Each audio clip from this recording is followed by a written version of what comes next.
I glanced at the drill pipe, and my expression changed in an instant. I dropped to my knees, dread flooding through me, and reached out with trembling hands until my fingers found a crack running along the pipe. When I pulled my hand back, my fingertips were slick with drilling mud. Before I even had a chance to process what that meant, more mud began seeping up from the wellbore. Everyone froze.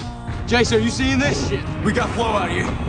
Warning. It's not stopping. Hey, Jason, are you seeing this? We got mud on the ridge. Are they not telling you to do anything? Is she just kicking or was that?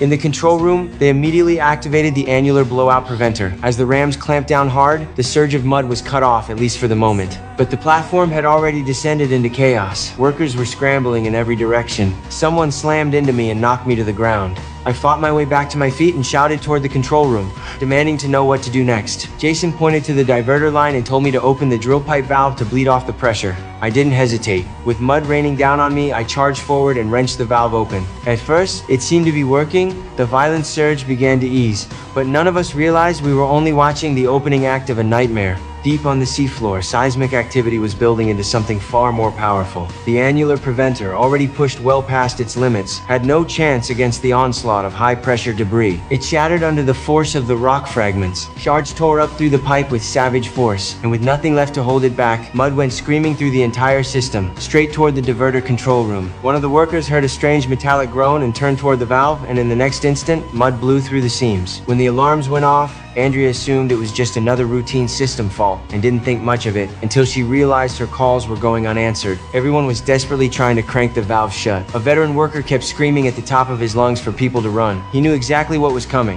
When the pressure gauge blew past 4,000 pounds per square inch, his worst fears were confirmed.